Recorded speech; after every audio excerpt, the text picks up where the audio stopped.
Bersamai sahabat semuanya, kita ngobrol-ngobrol lagi, belajar bareng dengan Teh Febi, sahabat kita yang tercinta.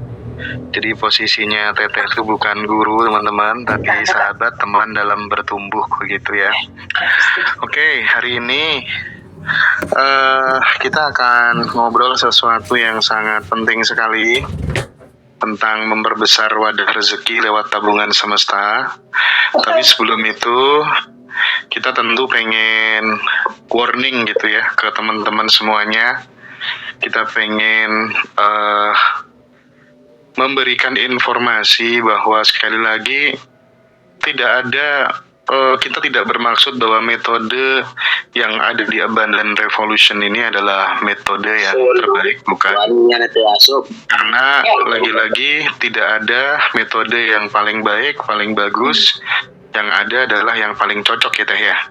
Betul sekali Mas Hendra. Perlu ditekankan Teh, gimana Teh? Betul.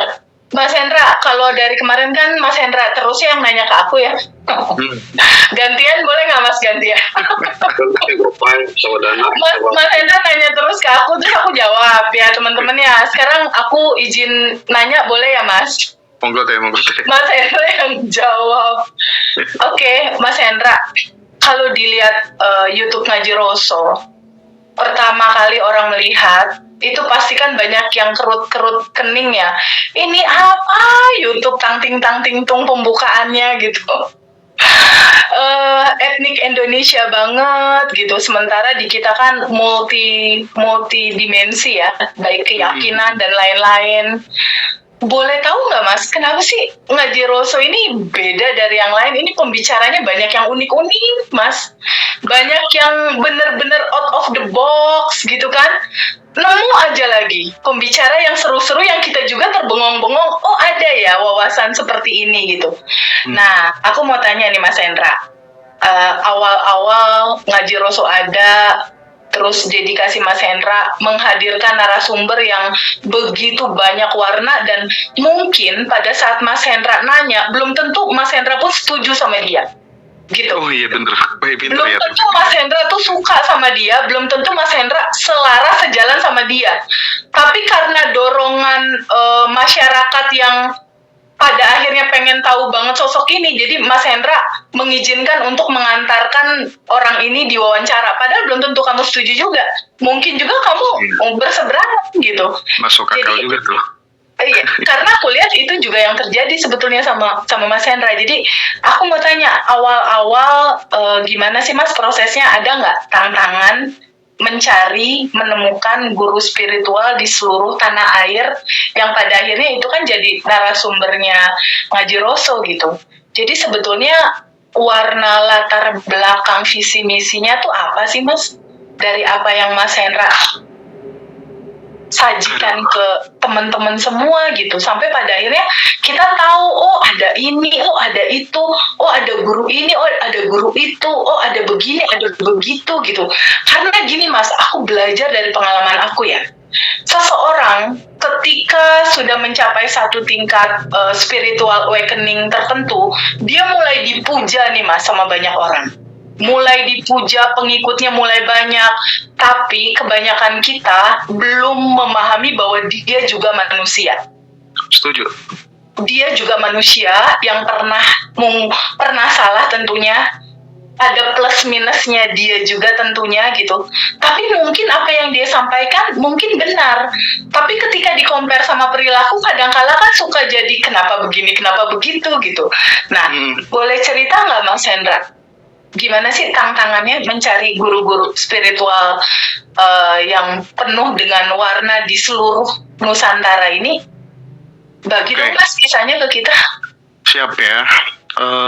Ini mungkin diskusi kita, obrolan kita akan jadi panjang kali ya dengan pertanyaan ini gitu ya. Tapi nggak apa-apa. Ini supaya semoga mengedukasi Mas.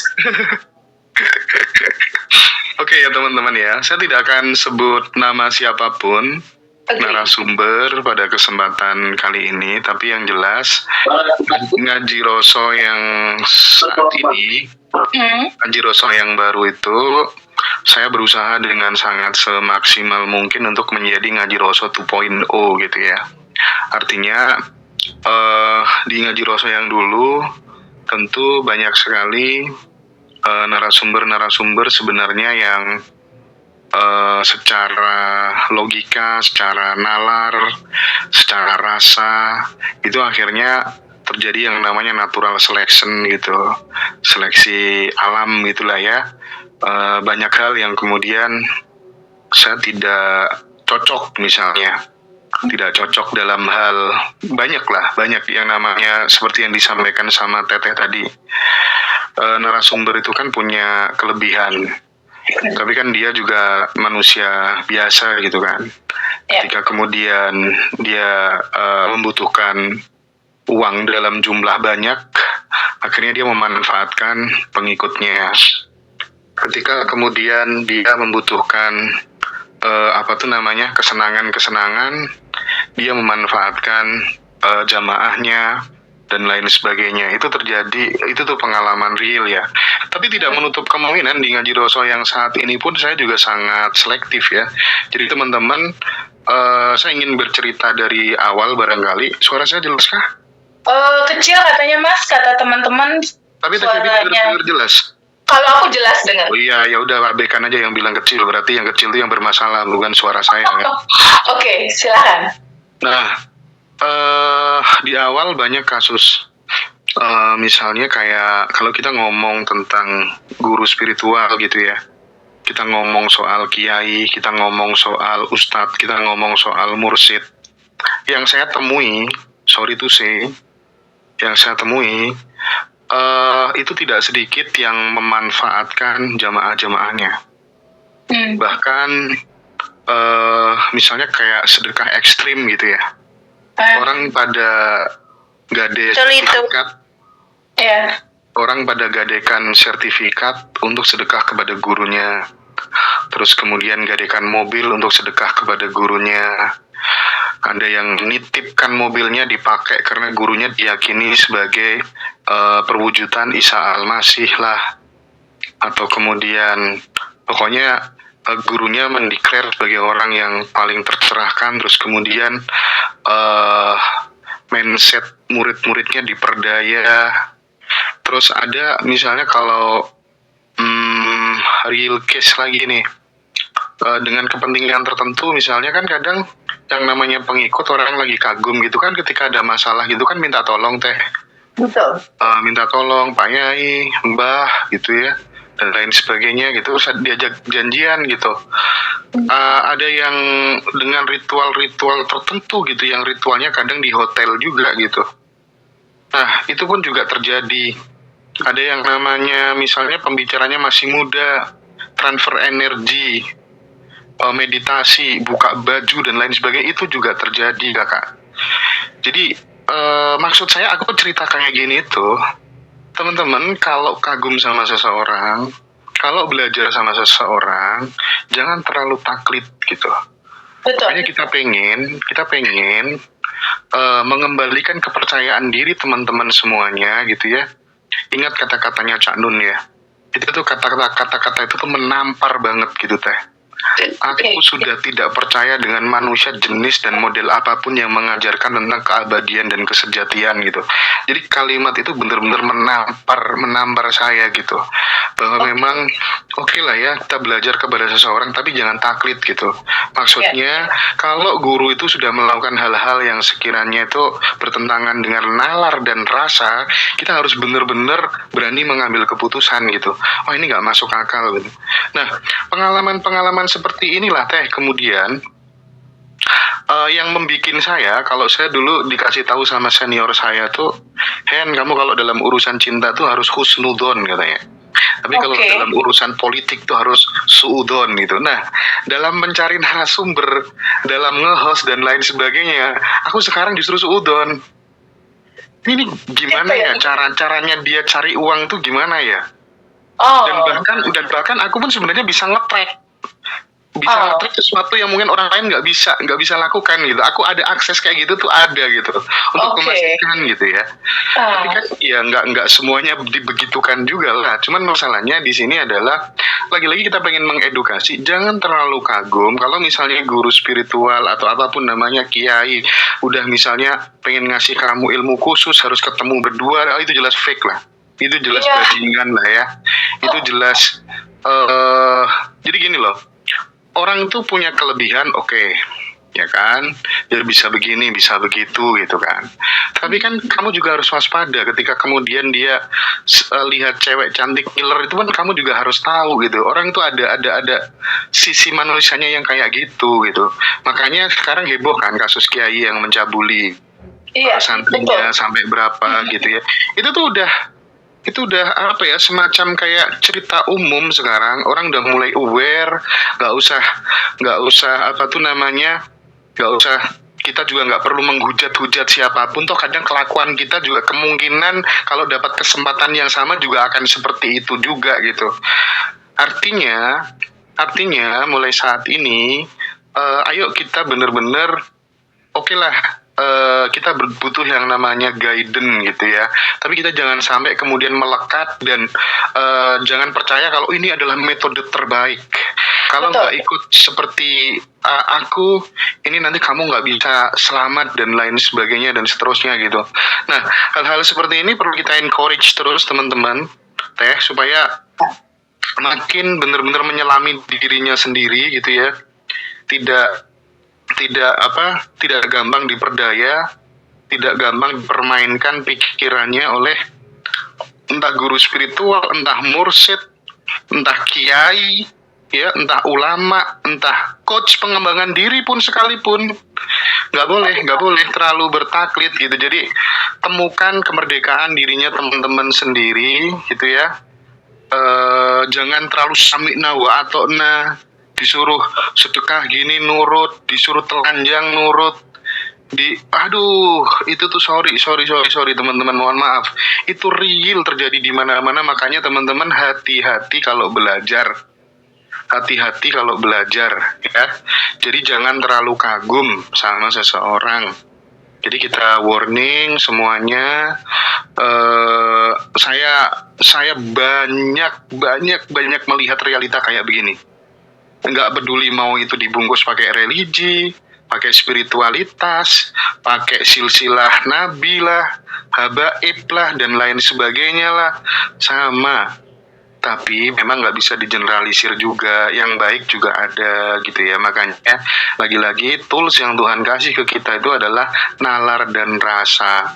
Kalau sudah nggak sesuai dengan nalar dan rasa, mending mulai lakukan tindakan-tindakan preventif. Dan jangan terlalu taklid menganggap ini yang paling bagus. Pokoknya kalau sudah, wah itu tuh udah deh, udah pokoknya kalau udah kayak ini yang terbaik, ini yang paling bagus tuh udah indikasi. Itu ya teman-teman ya.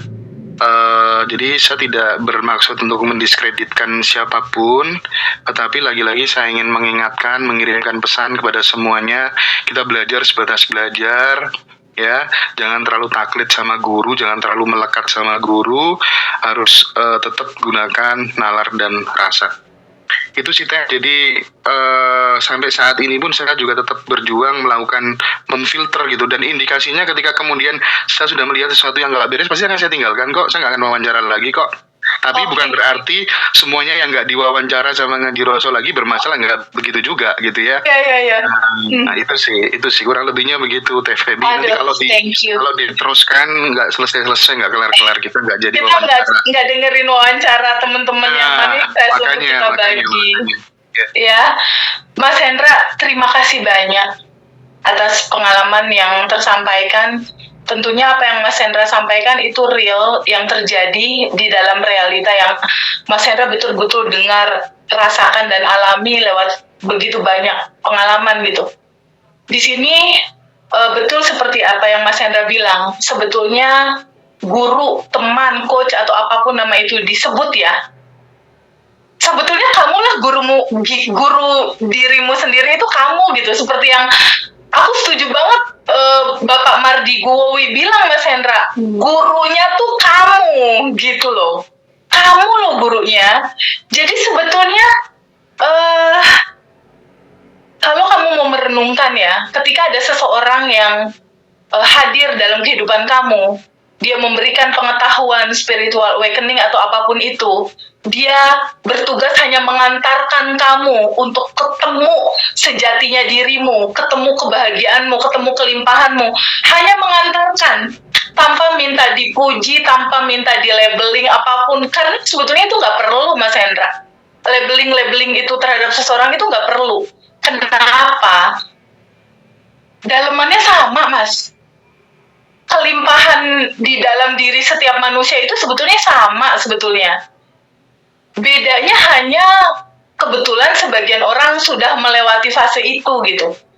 Jadi, apapun yang teman-teman saat ini sedang lewati, sebetulnya kan dalam kehidupan ini kan yang dicari simple, Mas, sebetulnya.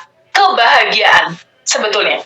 Yang dicari sama teman-teman semua, makanya ikut ini itu spiritual ini itu, sampai pada akhirnya Mas Hendra tadi cerita ada begitu banyak kisah yang pelecehan lah dan lain-lain. Apa sih yang dicari sama mereka-mereka itu? Tentunya kan kebahagiaan ya, Mas ya. Tentunya kan kebebasan dari trauma, kebebasan dari derita. Tentunya yang dicari adalah kebahagiaan hakiki di dalam kehidupan, kebahagiaan yang ujungnya mungkin nanti sisi lainnya finansialnya terpenuhi, hal-hal lain terpenuhi gitu. Nah, dalam momen kali ini, aku dan Mas Hendra nggak berhenti-berhenti ingin menyampaikan kepada teman-teman semua, kebahagiaan, kelimpahan, itu sedari awal tuh Allah itu sudah ngasih loh di dalam tubuhmu. Jadi pada saat kamu lahir, kamu tuh udah dalam fitrah yang kaya raya dan berkelimpahan sebetulnya.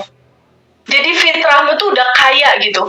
Kalau kata Bob Proctor, salah satu guru kesadaran yang sangat luar biasa, kebetulan dia baru meninggal berapa tahun yang lalu.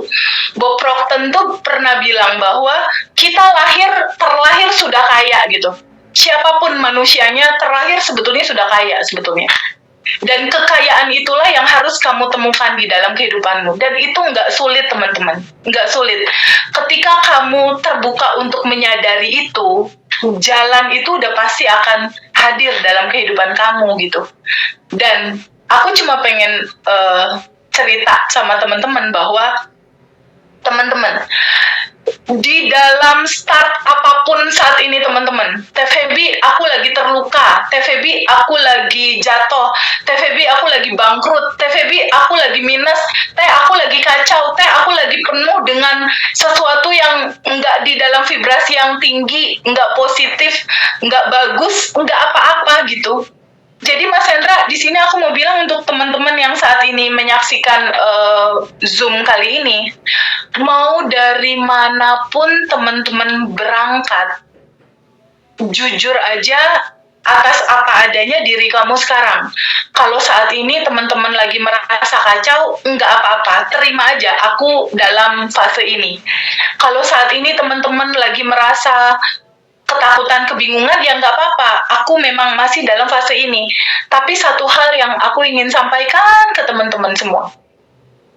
Dari manapun situasi rasa teman-teman saat ini berada, ingat selalu, kebahagiaan dan kelimpahan itu akan sangat mungkin bisa kamu alami. Jangan pernah putus asa terhadap itu. Kenapa?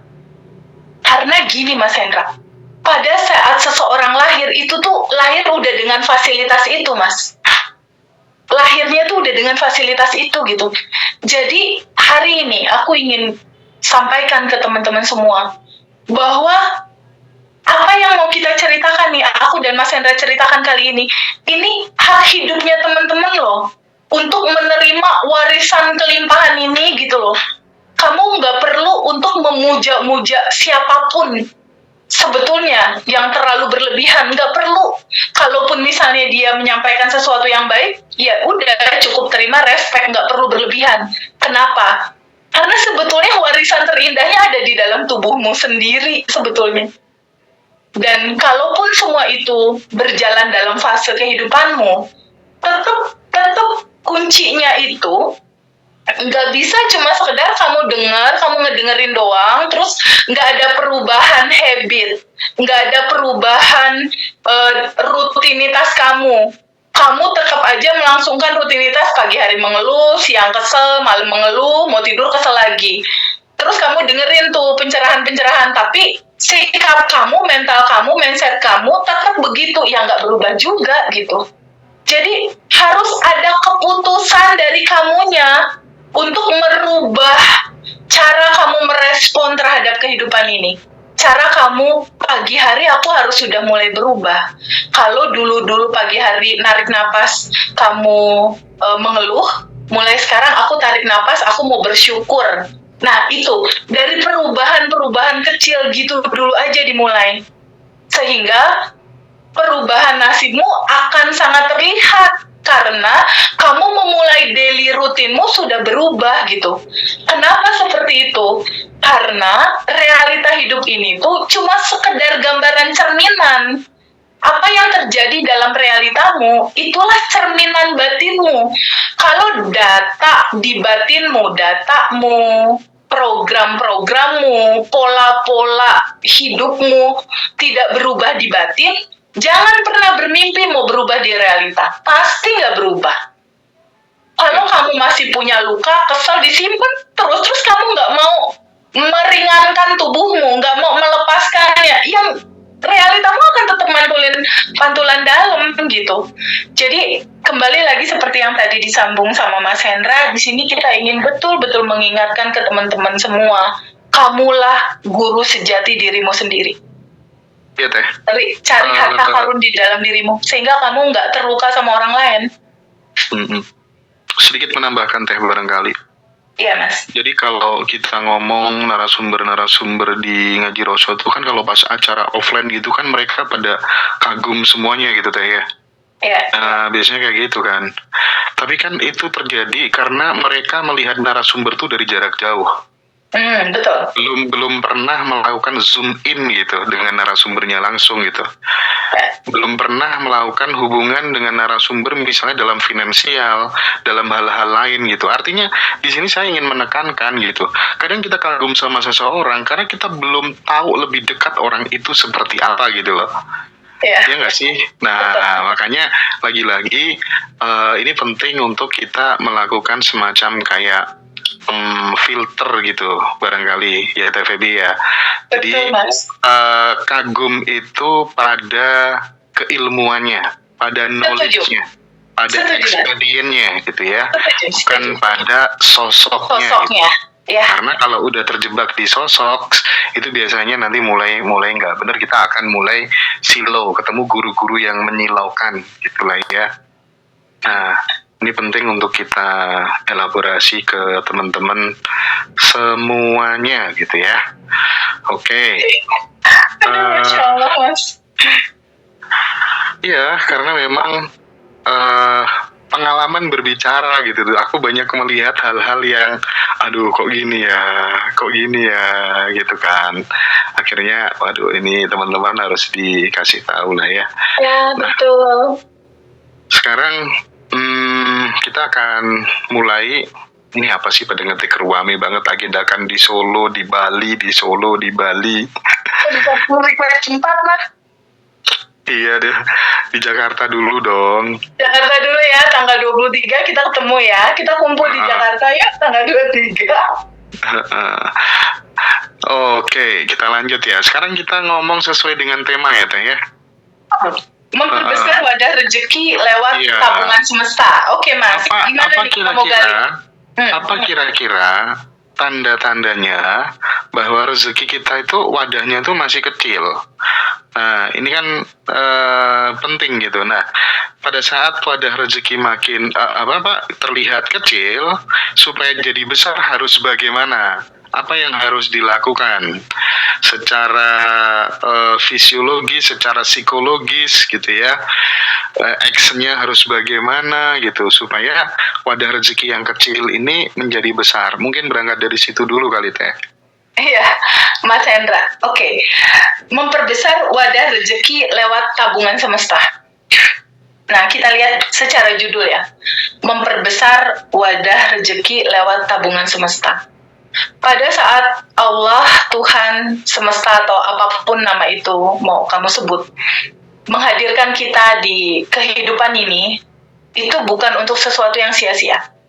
Kalau kamu diciptakan, kamu hadir hanya untuk dirimu saja, hanya untuk anakmu, istrimu, bapak ibumu, keluarga kecilmu saja, bukan seperti itu sebetulnya rencana penciptaannya. Bahwa kita harus menyadari gitu, bahwa kehadiran kita di sini itu sebagaimana secara umum kita tahu bahwa kita bukan hanya sekedar tubuh fisik ini. Kita adalah percikannya, kita adalah miniaturnya gitu. Sebagaimana sumber awal kita, Tuhan Sang Maha, punya sifat kasih sayang, punya sifat cinta yang tanpa batas. Tugas utama kita hidup di dunia ini itu adalah untuk mengcopy paste sifat-sifatnya Mas Hendra. Apa aja sifat-sifat dia? Maha memberi. Memberinya nggak hanya kecil, tapi meluas, membesar gitu. Maha memaafkan. Ya kamu juga harus punya sifat memaafkan. Memaafkannya juga meluas, membesar gitu terhadap segala sesuatu di dalam kehidupan kamu. Jadi ketika kita bilang tentang tabungan semesta, di sini aku mau sampaikan bahwa tabungan semesta, Mas Hendra, itu bukan hanya tentang kamu melakukan kebaikan ke orang lain aja, bukan Mas. Tidak hanya itu. Jadi tabungan semesta, teman-teman jangan diidentikan dengan kamu punya uang, kamu ngasih uang ke banyak orang. Enggak selalu tentang uang. Tabungan semesta itu tentang jiwa, tentang rasa, tentang kebaikan hatimu. Jadi tabungan semesta itu enggak tentang uang aja. Ketika kamu dalam posisi minus, nggak ada uang 1 sen pun, tabungan semesta yang bisa kamu lakukan adalah membahagiakan orang lain, memudahkan urusan orang lain, melancarkan urusan orang lain. Kalau punya uang, boleh kamu berbagi. Tapi dengan tenaga, dengan pikiran, bahkan dengan senyum sekalipun, Mas. Itu udah jadi tabungan semesta. Atau yang menjadi tabungan semesta, kamu tidak melakukan kejahatan. Oh, itu juga tabungan semesta, Mas. Ada satu contoh menarik teh. Di depan rumahku tuh kan arisannya diambil sama orang. Oke. Nah, itu nilainya nggak besar sih. Paling sekitar 9 jutaan berapa gitu. Tapi kemudian ketika dia memutuskan untuk menerima, mengikhlaskannya, tidak memprotes terhadap sesuatu yang terjadi dalam hidupnya, justru itu bisa aku maknai sekarang wadah rezekinya menjadi membesar. Oh, yes. Betul banget. Ya nggak sih? Betul. Jadi gini Mas Hendra, teman-teman, izinkan kamu terbuka untuk menerima informasi ini bahwa salah satu tabungan semesta itu juga yang namanya memaafkan, Mas Hendra. Ketika seseorang menyakiti kita, kita sabar, memaafkan, melepaskan, itu tabungan semesta.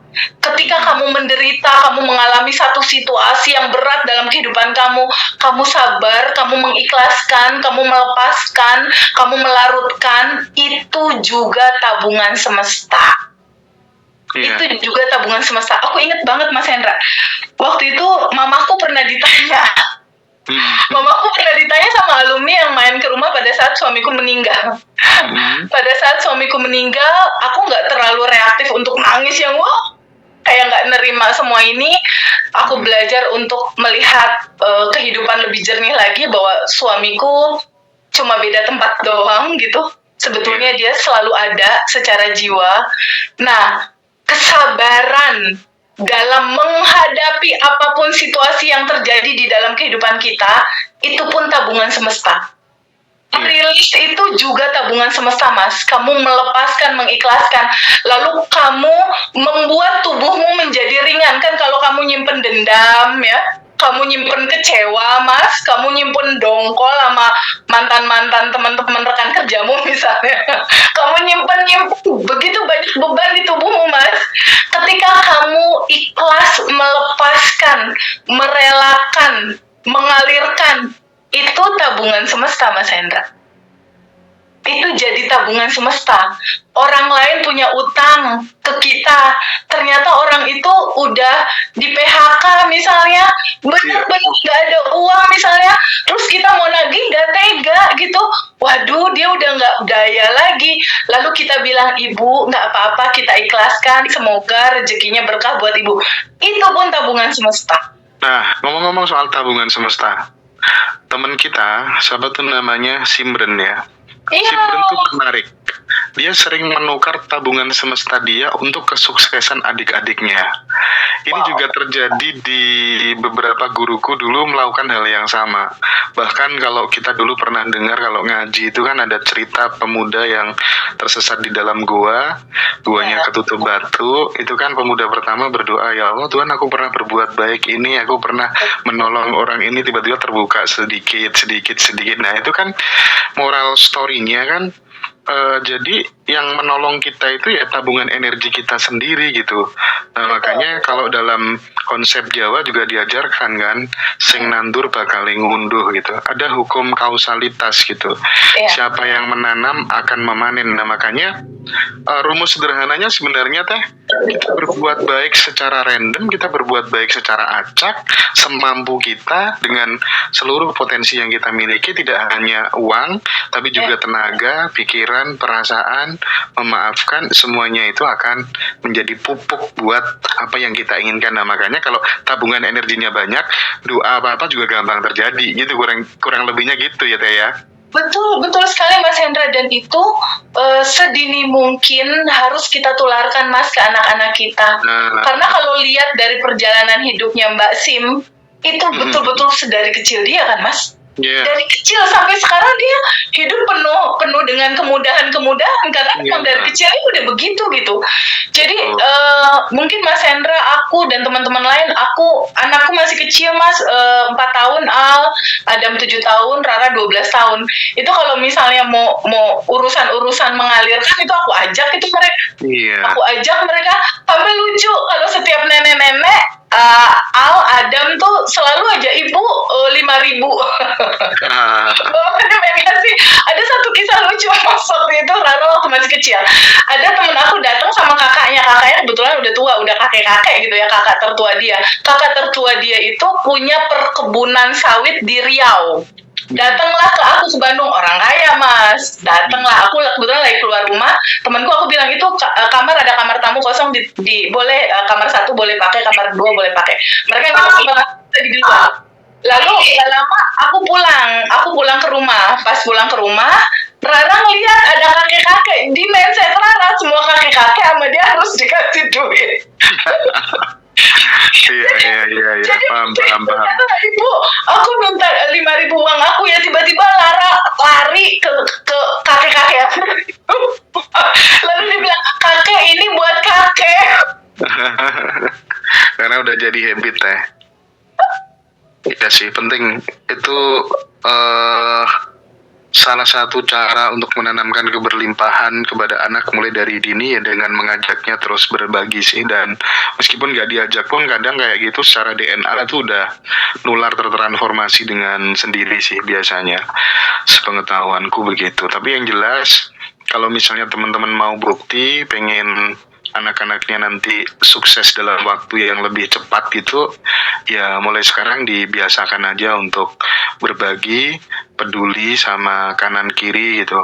Kalau aku tuh nggak tahu, udah dari SMP itu bergelayut pikiran kayak gitu gimana ya tetanggaku yang nggak mampu ini gimana ya, sehingga aku nggak ada pilihan lain kecuali dalam pikiranku aku harus sukses lebih cepat biar aku bisa menafkahkan waktu, tenaga pikiranku, finansialku untuk banyak orang gitu.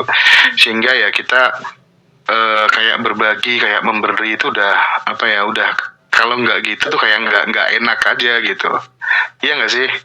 Kayaknya kita dipertemukan juga karena faktor-faktor itu juga kali ya, karena ada kesamaan. Iya. Frekuensi Mas. Nah Teh, tentu tidak menarik juga kalau kemudian saya harus berpanjang lebar, karena kita agendanya kali ini adalah ingin belajar dari ketiga sahabat teman-teman kita. Yang sudah praktek ilmu Abundant Revolution ya. udah ikut kelas, udah daily rutin, dan sudah bisa bercerita. Tapi teman-teman, yang perlu kita disclaimer, tidak semua peserta yang sudah ikut kelas itu terus semuanya berhasil manifestasi. Kenapa? Karena berangkatnya berbeda-beda. Ada yang minus 10, minus 15, ada yang minus 100, ada yang sebenarnya sudah mencari kemana-mana, gongnya ketemu di Abundant Revolution itu juga ada. Dan variabel sukses itu sekali lagi banyak sekali. Tidak hanya metodenya aja, tidak hanya urusan-urusan teknis saja, non teknis saja, tapi juga teknis. Kamu punya skill apa enggak? Kamu bisa dipercaya apa enggak sama orang? Kamu disiplin apa enggak gitu kan?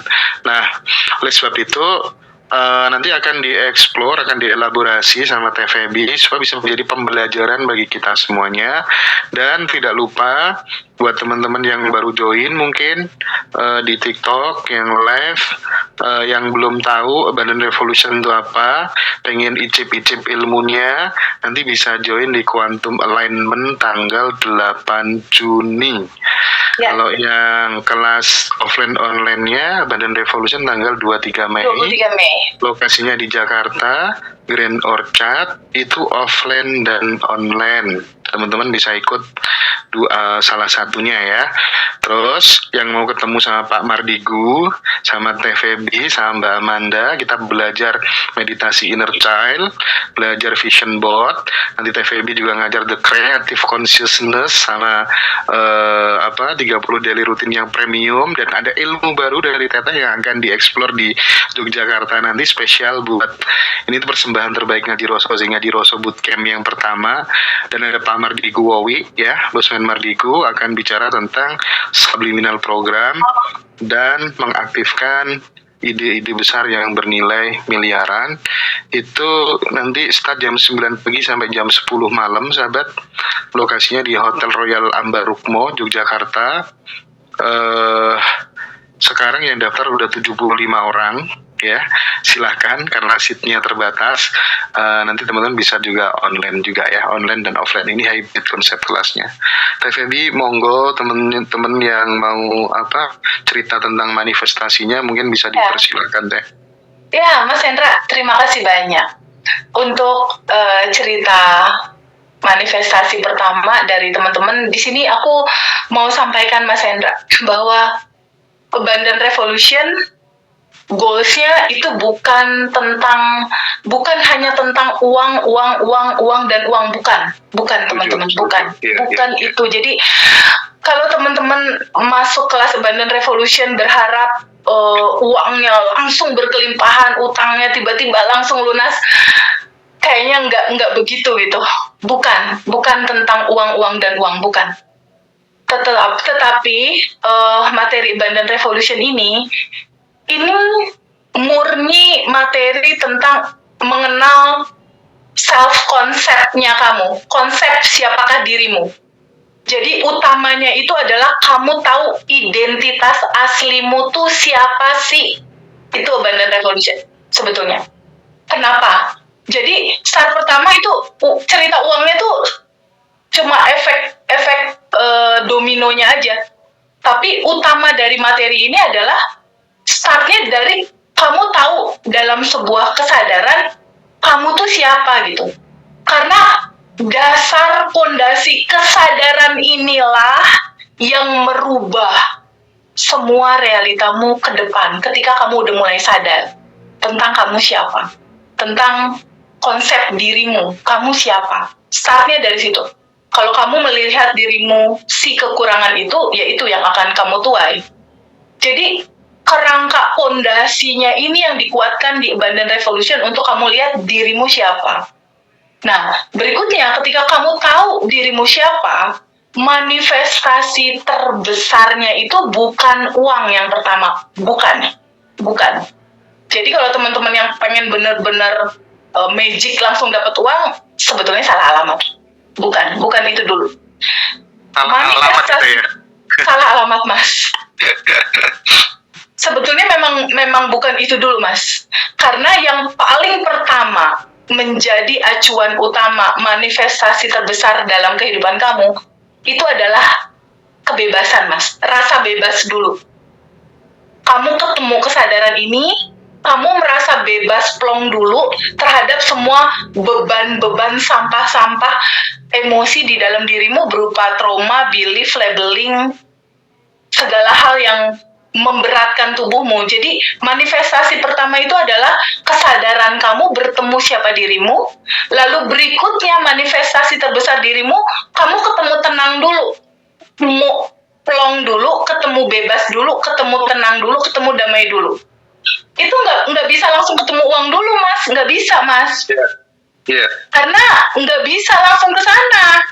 Data mindsetnya harus berubah dulu. Jadi kemarin kan kita udah sampaikan ya, be kali do sama dengan have. Yeah. Ketika identitasmu sudah kamu tahu, be-nya, siapa dirimu, self-konsepmu, identitas dirimu udah kamu tahu, ini doang nggak cukup juga, Mas Hendra.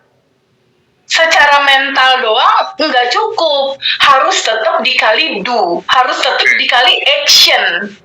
Baru ketika di sini ada B, udah dikuatin di materi bab 1, bab 2-nya Abundant Revolution, ini nggak bisa terjadi. Makanya teman-teman kalau misalnya bilang, kenapa sih aku nggak terjadi, kenapa sih aku nggak terjadi, ya orang kamu cuma di B-nya doang.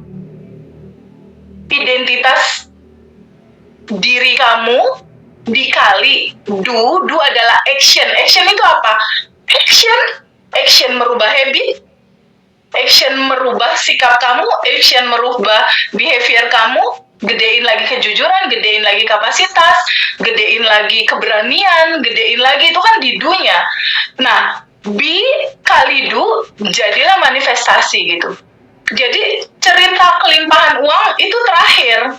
Makanya kalau seandainya kita lihat itu materi-materi Abundant Revolution di luar sana tuh kan YouTube-nya bertebaran di mana-mana sama alumni nih, Mas.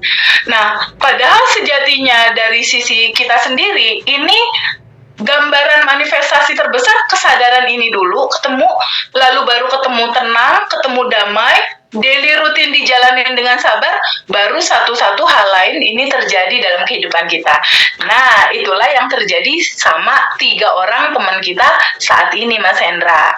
Untuk yang pertama, aku persilahkan open mic dan open video Ibu Yani di Kota Bogor. Halo Ibu Yani. Halo, ternyata yang cantik ini. Aku dari tadi ngeliat Ibu Yani udah senyum terus. Teman-teman semua, aku bahagia sekali bisa berkomunikasi sama Bu Yani di Bogor. Saat ini batch 21 ya. Daily rutinnya sudah dilewati. Dan aku lihat ini daily rutinnya lengkap dilakukan. Pantesan aja ini manifestasinya seru. Anak masuk IPB, dapat kendaraan juga manifest. Lalu ada beberapa rezeki juga yang didapat. Bu Yani boleh cerita nggak ke kita? Dulunya Bu Yani gimana sih sebelum ini manifestasi berjajar begini terjadi semua? Dulunya Bu Yani gimana? Mungkin dulunya Bu Yani sama nih sama teman-teman semua yang saat ini sedang nonton. Jadi semoga ini bisa menjadi inspirasi buat teman-teman. Dulunya teman-teman juga sama seperti Bu Yani. Terus kenapa ngambil keputusan untuk mempelajari kesadaran ini? Dan apa yang Bu Yani rasakan pada saat mengetahui pengetahuan bahwa ternyata kelimpahan ada di dalam diriku sendiri. Ternyata cara mewujudkan kelimpahan yang ada di dalam realita menjadi realita cukup dengan bersyukur sebelum menerima, merilis semua, memaafkan, sending love, tabungan semesta. Boleh cerita nggak sayang? Kisah awalmu gimana sih? Terus akhirnya daily rutin kamu jalanin gimana? Sampai satu-satu ini manifestasinya luar biasa ya. Uang masuk 10, 20, 50, 200 juta, 500 juta. Ini gimana ceritanya sayang? Boleh cerita nggak? Silakan.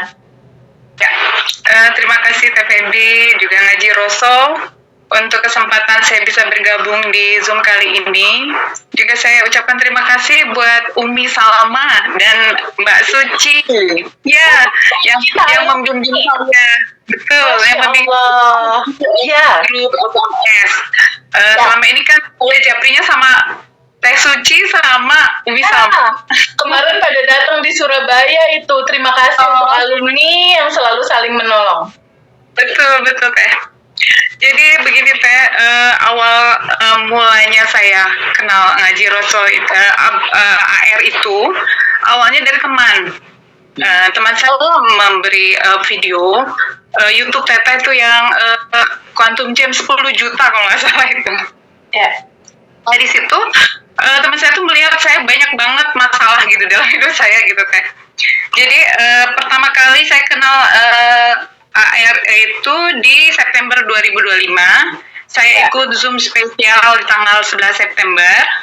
Lalu ikut Quantum Jam 29 September, Quantum Jam 20 Oktober, Quantum Jam 3 November, dan Quantum Alignment 17 November. Saya ikut itu Teh sebelum saya ikut kelas. Masya Allah. Dan semua itu Teh saya ikuti betul-betul tahap-tahapnya, dan semua itu manifest Teh. Apa yang Quantum Jam yang dipimpin oleh Teh 25 juta itu nggak sampai seminggu Teh.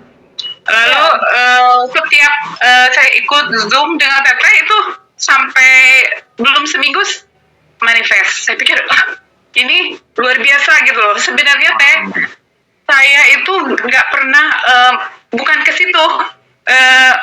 Goal saya itu bukan tentang keuangan, ya bukan Teh. Jadi awalnya saya itu kan kehilangan suami tahun 2021 Teh. Lalu di saat itu mendadak sekali suami saya meninggal. Saya terpuruk jatuh Teh. 2 tahun saya merundung diri, selalu bertanya kenapa saya yang harus begini gitu Teh.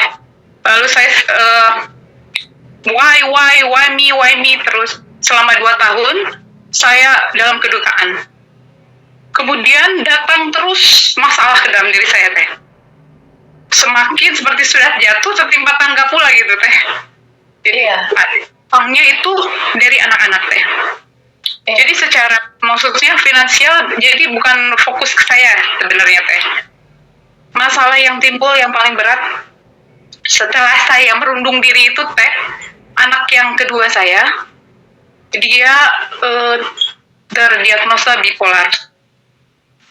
Karena tiba-tiba saja dia meledak dan tidak terkontrol Teh, up down-nya terlalu ekstrim, akhirnya mengganggu kuliahnya Teh. Itu yang sangat memukul ya. Lalu saya berpikir ini apa gitu ya Teh? Kok saya sudah jatuh tertimpa tangga pula? Sedangkan kan Allah itu kan adil ya Teh dalam hadir saya. Kenapa harus yang menderita tuh kok saya aja gitu Teh? Saya mikir pasti ada sesuatu ini.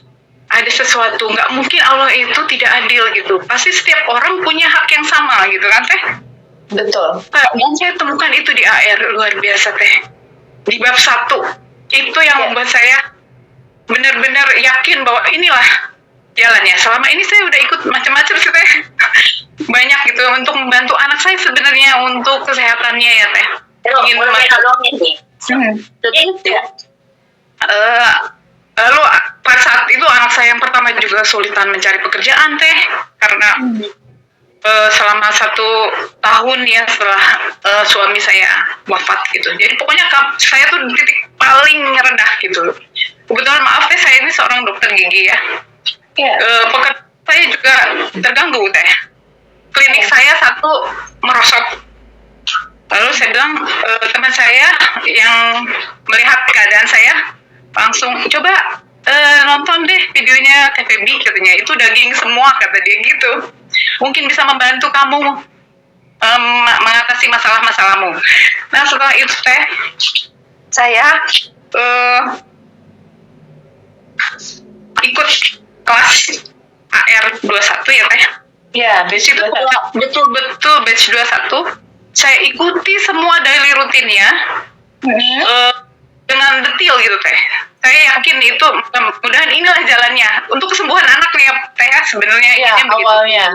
Ya awalnya. Lalu setelah 1 bulan pertama itu saya banyak yang bolong-bolong Teh. Jadi saya ulangin lagi sebulan lagi dengan alarm sendiri gitu. Biar lebih sempurna gitu loh Teh. Iya sayang. Terus lalu saya ikuti juga menulis buku syukur. Ya, 3 buku itu ya. Buku Nah, syukur, buku asumsi. Asumsi, betul-betul saya tulis teh itu, dan mungkin udah berapa buku saya punya teh, masuk buku dari teh. Ya. Masya Allah. Semua berdasarkan juga arahan dari Umi, Salma, dan Teh Suci di situ. Iya. Dan satu-satu manifest itu terjadi teh. Sedangkan sebenarnya bukan fokus ke situ gitu teh. Saya tuh bukan uang, bukan materi gitu. Cuma kan waktu awal tahun itu saya tulis di buku gold itu macam-macam. Hanya kesehatan yang putra saya kedua. Ya, mobil lah gitu. Padahal iseng gitu.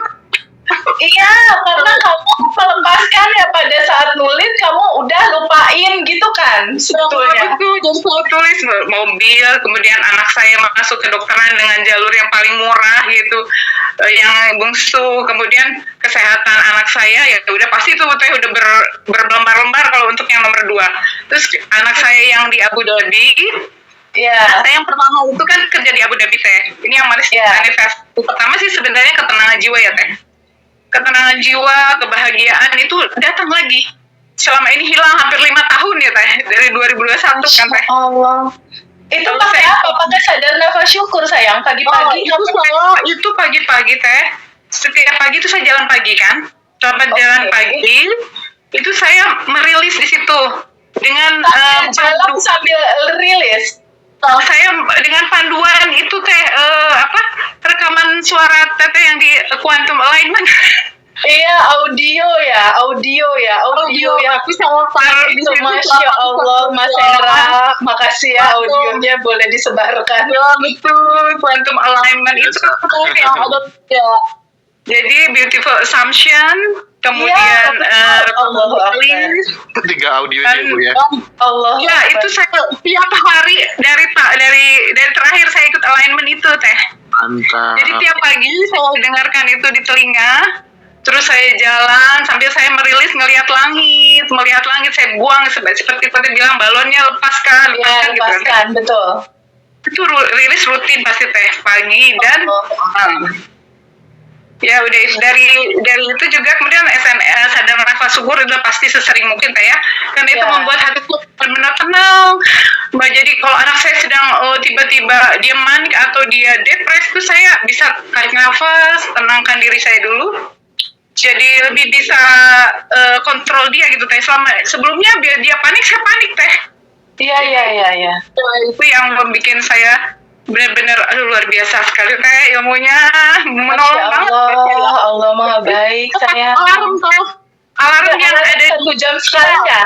Alarm 1 jam sekali. Ya, betul. Itu saya pasang di handphone dan setiap saat itu berbunyi saya langsung terima kasih ya Allah, terima kasih. Terus itu sampai saya bilang terima kasih sudah tersedia. Terima kasih ya Allah, terima kasih gitu. Dan itu kemudian saya tuh kalau quantum jam-nya di saat mandi teh, dan sikat gigi gitu. Iya, itu namanya filosofi gosok gigi. Ya, karena saya punya kelemahan teh kalau mau quantum jam mau tidur saya selalu ketiduran. Jadi nggak selesai quantum jam. Udah sending love ya, itu saya kerjakan semua sending love untuk ring 1, 2, 3, kemudian mendoakan 10 orang setiap hari itu teh. Jadi saya sambil jalan pagi itu sebelum saya praktek ya teh, saya jalan pagi saya lihat ada yang jualan, saya doakan rezeki apa saya selalu kewajibannya lunas semua gitu, semua dalam hati itu 10 orang langsung saya temani jalan tuh setiap hari teh, setiap pagi. Doain kewajiban orang lunas semua, jangan ini aku belum ngasih tahu soalnya kalau lihat gitu biar kewajiban kita hilang katanya doakan orang lain begitu. Masya Allah. Menulis buku syukur udah pasti teh itu setiap hari, buku gold, dan buku asumsi 227 pasti. Lalu abaikan realita, yang penting respon. Saya mengabaikan melihat anak saya sedang pasti yang penting saya berespon seperti itu, dan saya anggap dia tukang pos saya gitu loh teh sampai sekarang. Jadi manifestnya sudah banyak teh, juga kaget sendiri ya teh. Jadi yang pertama kali ya masalah uang ya teh, sebenarnya bukan uangnya ya teh, saya tuh sebenarnya bukan ke situ. Ketenangan batinmu. Jadi selama ini 4 tahun ketika suami meninggal, 4 tahun resah, cemas, bingung, kenapa begini, kenapa begitu, itu tersiksa sekali ya dengan situasi seperti itu. Betul, mana saya tuh sampai bingung ini kenapa gitu. Ini pasti ada yang salah dengan apa gitu yang salah. Ternyata memang itu datang dari diri saya ternyata ya teh. Timbulnya pantulan ke anak saya rasa saya pertama anak saya bekerja. Iya, ada tuh cerita yang benar-benar takjub nih teh. Jadi anak saya yang di Abu Dhabi ini kan sudah berangkat tuh teh waktu 1 tahun suami wafat. Terus karena ngelihat saya kesulitan di rumah, anak saya yang ke nomor 2 kan bermasalah itu ya teh, yang sedang sekarang lagi sakit. Dia bilang, mama aku pulang aja, nggak usah kerja di Abu Dhabi, kasihan mama katanya gitu. Biar mama fokus sama adik yang kemarin masuk FK ya teh. Kita bagi aku nemenin akak adik yang mau TA dan mama ngurusin akak adik yang kecil untuk masuk FK gitu kan. Terus dia bilang mau resign teh. Saya kan sedih ya teh, susah cari kerja sampai Dubai, sampai Abu Dhabi kok dia harus resign karena ini. Saya bilang tapi insya Allah kamu anak soleh pasti dapat gantinya gitu ya. Jadi dia menghadap CEO tuh teh, minta dia mau resign katanya. Saya mau resign, harus segera pulang ke Indonesia. Hari itu saya sending love teh. Waktu anak saya sending love, saya bayangin tuh CEO-nya gitu, wajahnya galak-galak ya gitu. Soalnya katanya ke CEO-nya galak teh. Terus saya bilang sebelum gua tahu nih anak saya bekerja bisa-bisa dikena ini ya penalti karena kontraknya belum beres. Akhirnya dia bilang saya begitu anak saya telepon saya kaget deh ceritanya. Jadi bilang, mama kata CEO aku, kamu nggak boleh keluar dari perusahaan ini. Kamu harus tetap bekerja, tapi saya harus pulang kata anak saya gitu. Silahkan pulang ke Indonesia, mau 1 bulan, 2 bulan, 3 bulan, sampai kamu temenin mamamu katanya. Tapi kamu nggak boleh keluar dari perusahaan ini. Kamu katanya laki saham perusahaan gitu lah teh. Terus semua bawa alat-alat kerja remote dari Indonesia. Itu ya Allah teh, saya sudah mikir mau dapetin apa ya kerjanya ya. Ya, jadi saya sending love ya Allah. Ternyata sending love. Betul teh. Sending love memang luar biasa. Remote kerja sampai sekarang di Indonesia, sedangkan perusahaannya dia banget. Tetap bisa kerja di Indonesia, tetap bisa temenin mamanya, bisa tetap bantu adiknya, pekerjaan tetap bisa dilakukan. Sekarang juga dari ibunya. Ya, betul teh. Lalu juga dia itu punya masalah tulang belakang teh, yang anak saya nomor 1. Ya. Pernah dia tidak bisa bangun ya teh. Di Abu Dhabi, tapi waktu itu sempat sehat lagi, pas di Indonesia kambuh lagi teh itu. Jadi nggak bisa bangun sama sekali, nggak bisa bergerak, ada masalah di tulang punggungnya. Saya tiap sholat ya teh, habis sholat saya bilang kan tulang punggung itu jadi lurus gitu teh. Terus dikunjamkan, dibayangkan gitu. Dibayangkan, terus semua saraf-saraf dan pembuluh darah pada tempatnya, semuanya kembali normal gitu teh. Alhamdulillah teh sekarang sehat. Yang nomor 1. Masya Allah. Aduh, kuantum jam seorang ibu itu emang dahsyat ya. Udah banyak banget testimoninya, anak-anaknya sakit, ibunya kuantum jamkan, membaik itu. Masya Allah. Anak saya yang kemarin baru keterima di Fakultas Kedokteran teh lewat jalur rapot di tanggal 30 Maret. Itu dari bulan Desember itu memang saya kawal terus teh. Jadi setiap dia mau berangkat, mau ujian, saya tulis di buku syukur. Berangkat matematika hari ini, Aisyah berangkat dengan ujian matematika mendapat nilai terbaik. Gitu teh. Alhamdulillah ya Allah. Setiap hari dia berangkat ujian, tulis di buku syukur teh. Satu-satu. Sampai pas bagi rapot teh saya tulis, ya Allah terima kasih Aisyah naik nilainya 2-3 poin gitu ya teh dari semester sebelumnya itu terjadi teh. Dan waktu ujian TKA yang katanya nilainya pada jeblok seluruh Indonesia. berangkat setiap hari dia berangkat, mama aku berangkat ya, kamu quantum jam ya, saya bilang, bayangkan nilai kamu bagus dan mudah soalnya. Lalu saya tulis di buku syukur di rumah, Aisyah tulang alhamdulillah hari ini matematika terbaik dan tertinggi gitu teh. Iya. Setiap hari dia berangkat, dan alhamdulillah TKA yang kemarin katanya seluruh Indonesia 30 itu ya teh nilainya rata-rata ada di 75 teh. Wow, di atas rata-rata. Jadi benar-benar begitu lihat ya Allah, itu doa, dan mungkin dari itu ya teh sayanya juga sudah tenang semuanya.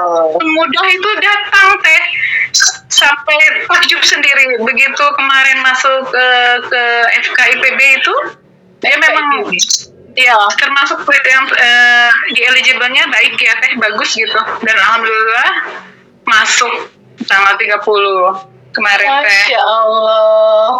Ketika tangan ibunya sudah mulai teratur tenang, anak-anak satu-satu mengikuti. Karena sebetulnya anak-anak itu adalah bayangan dirimu. Ya, betul teh. Anak-anak Tapi yang mobil itu teh, mobil lagi. Ya. Mobil listrik itu saya iseng-iseng nulis.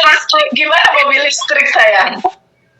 Jadi saya bulan awal Januari itu teh pas tahun baru kan, saya tulis di Google, alhamdulillah mobil MG S5 warna merah sudah ada jadi milik kami, bla bla bla gitu teh. Padahal iseng aja itu. Minggu lalu, alhamdulillah itu udah ada di depan rumah saya sekarang. Aduh, ya Allah ya Rabbi. Berarti Mbak Yani rutinitas ngejalanin praktek apa aja? Di sini kan rilis rutin pagi malam. Sadar nafas syukur, sending love, arigato mani, alarm. Ya, alarm dijalanin ya, ucap syukur. Lalu menulis buku syukur. Buku syukur, buku asumsi, buku goals. Lalu filosofi gosok gigi. Ini mah semuanya jalan. Tapi saking kepengennya anakku sembuh teh. Jadi kamu ngejalanin 30 hari daily rutinnya itu 30 hari, betul-betul 30 hari dijalanin. Barang-barang. Kemudahan mulai muncul ya? Atau lebih dari 30 hari, sayang? Betul teh. Sebenarnya lebih teh, kan awal 30 hari bareng sama admin ya teh ya. Ya, lalu saya merasa sama tim. Nah itu kan bolong-bolong. Bolong-bolong. Saya ulangi lagi tuh. Tapi betul-betul disiplinnya teh 30 hari berikutnya. 30 hari berikutnya disiplin. Oke. Dijalanin sendiri, terus bukunya bener-bener 3 buku itu diisi betul-betul. Dan sepertinya Mbak Yani ngisi buku syukurnya bener-bener pakai perasaan ya nulisnya. Hampir ya teh. Nilainya bagus Aisyah gitu ya. Betul teh, begitu. Dan semua yang ditulis itu saya baca ulang kan, Masya Allah. Apa yang tulis? Ya tulis, nih caranya tulis, baca ulang. Baca ulang, lalu rasakan sensasinya sudah terjadi. Betul itu teh. Itu kuncinya. Jadi 3 buku itu teman-teman nggak hanya sekedar dibeli dari Ngaji Roso, nggak hanya sekedar ditulis doang tanpa rasa, bukan begitu caranya. Tulis, baca, rasakan, baca ulang lagi, rasakan sensasinya sudah terjadi. Jadi aku terima kasih banyak ya Bu Yani, ini ilmunya luar biasa. Udah dipepet teh. Masya Allah, inilah haula wala quwata illa billah, Allah maha baik menurunkan semua ilmu ini ke kita. Aku dan Mas Hendra hanya pintu pembuka, nganterin teman-teman aja. Aku dan Mas Hendra hanya pembuka jalan untuk ngasih tahu teman-teman ini loh, sejak lahir ini hak hidupmu sudah berkelimpahan. Karena teman-teman kebetulan kalau lagi sedih, lagi luka saat ini mungkin lupa bahwa sebetulnya ini udah bawaan DNA masing-masing udah begini sebetulnya. Cuma belum pernah dikenali, nggak pernah disapa-sapa, nggak pernah ditanya-tanya gitu kan, nggak pernah dirasakan. Jadi realita itu tampaknya belum ada perubahan. Padahal kalau kita lihat pelajaran dari Ibu Yani, sabar aja jalanin 30 hari daily rutin. Lalu ikutin aja tahapan-tahapannya ya Bu ya. Kacamata kuda aja ya Bu, padahal Bu ya. Realita banyak jauh-jauh pas abaikan gitu ya Bu. Ya betul, saya kerjain pasti ini karena dari awal selalu "Loh, kok betul ya kejadian itu semakin yakin ya Teh. Walaupun untuk anak saya nomor 2 ini sedang OTW kali ya Teh. Oh ya, gini. Untuk anakmu yang nomor 2, ambil cara yang dilakukan sama Mbak Xiumi, Hong iya. Kong. Cari cara yang dilakukan, coba kamu sadur cara yang dilakukan oleh Mbak Xiumi. Coba kamu flashback lagi, pada saat kamu hamil anakmu yang kedua ini, ada situasi batin seperti apa yang kamu rasakan pada saat kamu mengandung dia. Iya Teh. Coba kamu review lagi, kamu duduk setelah sholat tahajud kah, atau setelah sholat isya, dalam hening duduk, kamu flashback lagi pada saat waktu hamil anakmu itu ada situasi seperti apa. Kalau ada sesuatu yang sekiranya menyimpan memori perasaan sedih, luka, itu kamu rilis dulu. Kamu yang harus rilis. Jadi coba kamu perhatiin di setiap perguliran pertumbuhan dia dari mulai bulan ke-1, ke-2, ke-3 sampai ke-9 bulan, coba kamu flashback dulu. Ada cerita apa di dalam kandungan anak itu? Ya. Kamu rilis dulu, kamu ingat-ingat lagi. Kalau nggak ingat, seperti biasa, tangan kamu taruh di dada kanan kamu, lalu kamu bilang, wahai kecerdasan semesta yang ada di dalam diriku, ya Allah yang maha baik, wahai Rabi yang maha mendidik, memiliki dan memelihara, tolong kasih tahu aku, adakah lapisan endapan emosi yang belum aku ikhlaskan dan belum aku lepas, sehingga aku masih melihat sebuah realita anak keduaku seperti ini. Aku tahu anak kedua aku ini adalah bayanganku. Kan kalau bayangan kan ngikutin benda aslinya, Bu.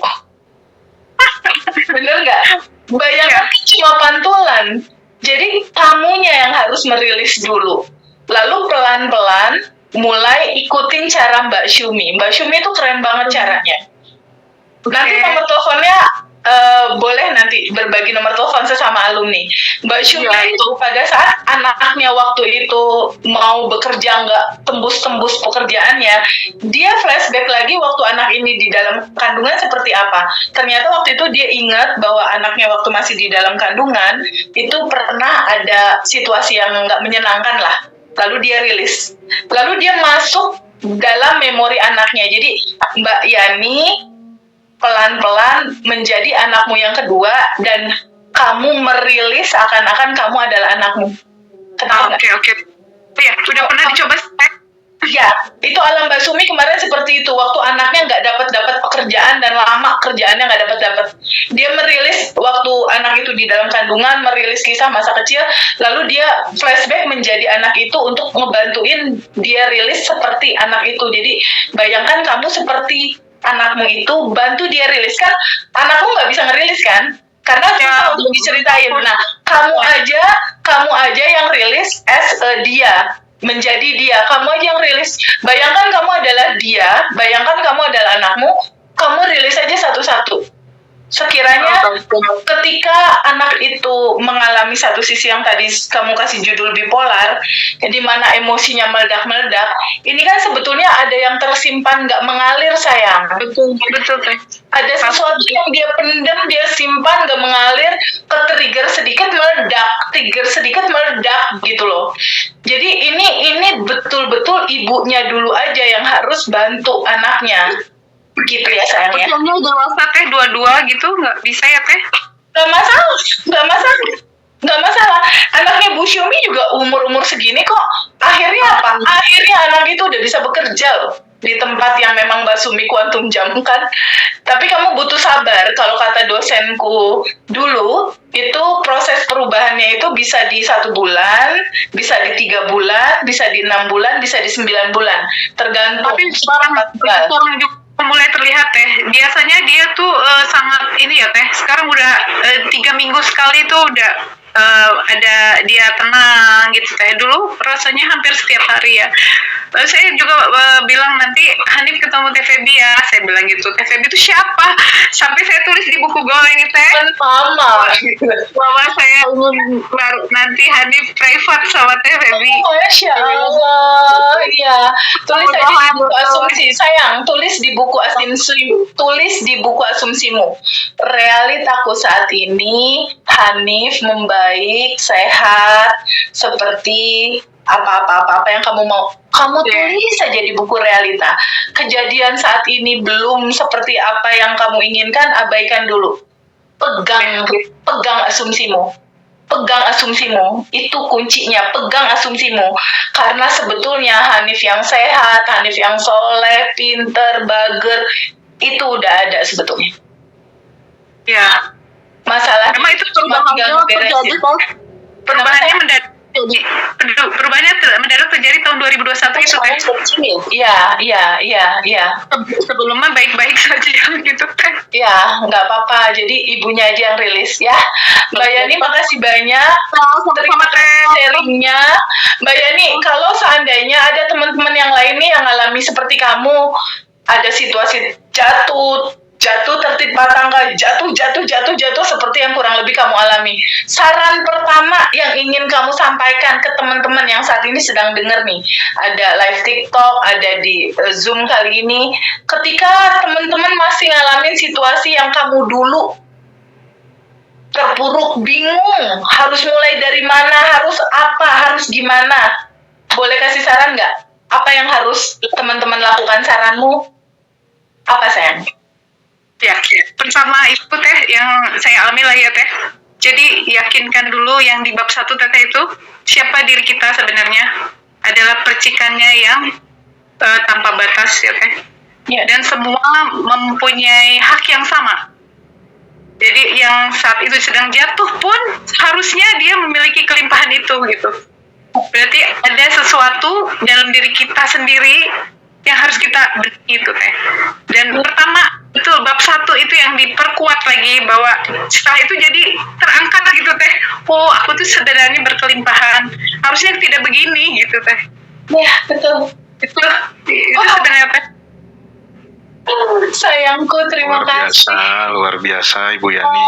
Jadi nanti teman-teman yang mengalami hal yang sama, alumni yang masih punya problem sama, nanti bisa komunikasi sama Bu Yani ya Teh ya. Boleh. Saling membantu ya. Masya Allah. Silakan teman-teman ya. Lanjut Teh. Oke, Bu Yani terima kasih. Kita masuk ke yang sayang. Kita masuk ke kedua, yaitu di Surabaya ada Enggar Noni ya, Mbak Enggar Noni, batch 24 baru kemarin. Halo Mbak Noni. Hai sayang, Surabaya yang gagal ikut di mana, di Jalan Tunjungan kemarin ya. Oh, reuni ya Bu ya. Iya, aku ikut yang online. Akhirnya ikut online. Iya, seru juga kok online, sama serunya. Oke Mbak Noni, boleh cerita nggak Mbak Noni, batch 24, daily rutinnya udah selesai nih berarti.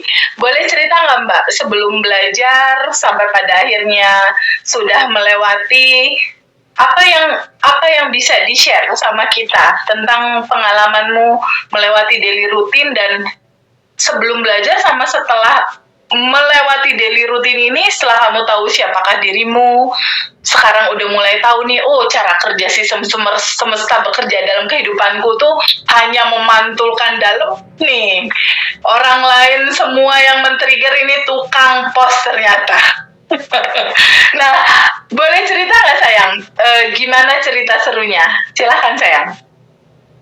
Assalamualaikum warahmatullahi wabarakatuh. Matur nuwun Mas Hendra. Gara-gara Mas Hendra aku ketemu Teh Febi. Gara-gara ngaji Roso. Jadi perjalanan panjang. Berangkat dari hamil anak pertama. Itu udah kepikiran aku nanti jadi orang tua yang seperti apa gitu kan. Terus anak-anakku akan jadi seperti apa. Ini aku cerita kayak gini aja udah mau nangis nih. Oke sayang. berangkat dari pengen banget jadi orang tua yang sempurna gitu. Iya. Akhirnya pertama belajar itu kuantum ikhlas, Mas RB Sentanu. Belajar terus sampai akhirnya ya yang namanya ketemu film The Secret ya, bikin impian apa segala macam itu. Tapi memang klik banget ketemu TVB dengan cara penyampaian TVB. Dari awal aku ketemu tuh lewat Ngaji Roso, terus lewat TikTok, klip-klipnya TVB itu udah aku catetin, udah aku lakukan gitu. Padahal kan itu cuman video-video pendek gitu aja ya. Kemudian pengen banget ngajak putri saya yang paling kecil, jadi anak saya 3, putri saya yang paling kecil tuh pengen banget ajak yang waktu ke Bali, Band and Resolution yang ke Bali gitu kan. Udah berencana nih ntar habis dari acara TVB gimana dia mau tak ajakin ketemu sama TVB gitu, karena putriku ini kalau haid sakit, bisa sampai pingsan gitu kalau haid. Pengen apa sih dalamnya gitu, kenapa kok seperti itu gitu kan. Ternyata qadarullahnya pas kita mau beli tiket, mertua saya sakit, masuk rumah sakit. Waktu itu daripada aku kayak sedih gitu kan, nggak bisa ketemu TVB, nggak bisa nemuin putri saya dengan TVB gitu kan.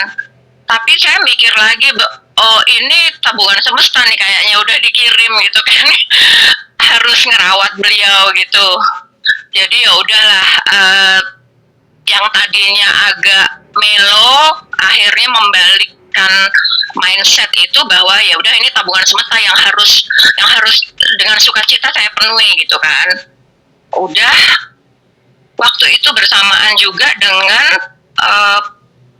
anak pertama itu diterima di Washington DC. Nah, pada saat itu kan banyak banget berita diplomat muda yang ditembak-tembak itu. Banyak banget itu kan berita kayak gitu. Jadi nah memang dia impiannya adalah ke Amerika. Terus saya bilang, Nang cobalah di edit gitu impiannya gitu, jangan ke Amerika. Amerika tuh bukan dreamland lagi sekarang, saya bilang gitu kan. Udah lama diridoin aja katanya gitu. Nggak taunya benar keterimanya di Amerika, tapi entah bagaimana KBRI postpone. Terus kan dalam postpone itu ditempatkan di mana, kapan, itu dia juga gelisah gitu. Tapi saya kasih keyakinan, coba deh Mas ditulis lagi impiannya, revisi lagi impiannya gitu. Mama juga bantu doa, tak dorong juga dari doanya Mama gitu kan. Saya juga nulis tuh impian-impian itu, daily rutin tuh udah nggak pernah bolong. Aku udah kayak dukun. Udah kayak dukun, jadi nyuci beras tuh saya udah semua yang makan nasiku ini jadi orang yang bahagia, beruntung, sehat, berkelimpahan, semua impian mewujud, itu udah kayak gitu. Terus habis itu nyapu, ngepel tuh udah rumahku semakin bersih, anak-anak dan suamiku semakin beruntung, pokoknya gitulah. Udah kayak dukun, ngapain aja, mau mandi, sikat gigi, itu udah nggak pernah berhenti. Cuman ya, saya, kenapa? Ya apapun ucap syukur, pancaran frekuensi syukur terus kamu pancarkan. Ya, nah cuman aku ini orangnya gampang terdistrak gitu teh. Jadi caranya supaya nggak terdistrak, supaya nggak terdistrak itu saya pakai post-it, saya tempelin di pintu. Saya ngelewatin pintu ini tuh, oh ya baca ini, lewatin ini. Di kamar tuh di post-it, di mana di meja komputer, di komputer di kantor tuh post-it itu banyak banget aku. Jadi langsung kebaca, langsung sending love, kebaca langsung kirim ini sinyal doanya apa gitu, udah kayak gitu dah. Ternyata keterima di London pengumumannya. Keterima di London. Semua orang tuh heran, kok dapetnya ring 1 terus gitu. Biasanya kalau nggak dapet Amerika ntar dibuangnya kemana, yang negaranya agak jauh gitu. Tuh, kok dapetnya London itu, oh ya udahlah disyukuri. Pertama anakku mah London itu gloomy terus, nggak, sinar mataharinya nggak ada. Udah jangan ngeluh, wis di alhamdulillahin dulu, nih bersyukur gitu kan. Udah, saya nggak pernah pisah sama anak.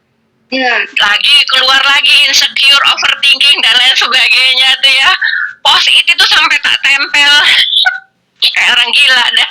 Post-itnya ditempelin lagi, ditambahin lagi. Jadi kalau warna pink itu sending love, kalau warna kuning itu apa udah khusus gitu pokoknya tulisannya. Akhirnya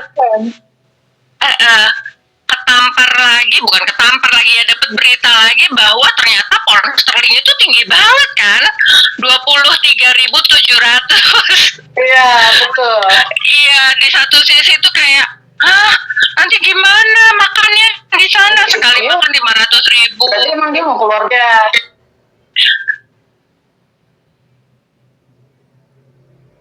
Ibu ke-mute sayang. Buka mute-nya sayang. Oke. Ya, pound sterling tinggi. Ya, terus? Iya. Terus saya bilang, setelah dihitung gajinya Mas, ya ampun, sampai mama pensiun nggak akan pernah bisa nututin sama gajimu. 5 kali gajiku. Ya ampun. Jadi kayak, oh ya udah berarti makan sekali makan 500.000 tuh kecil ya Mas? Iya kecil.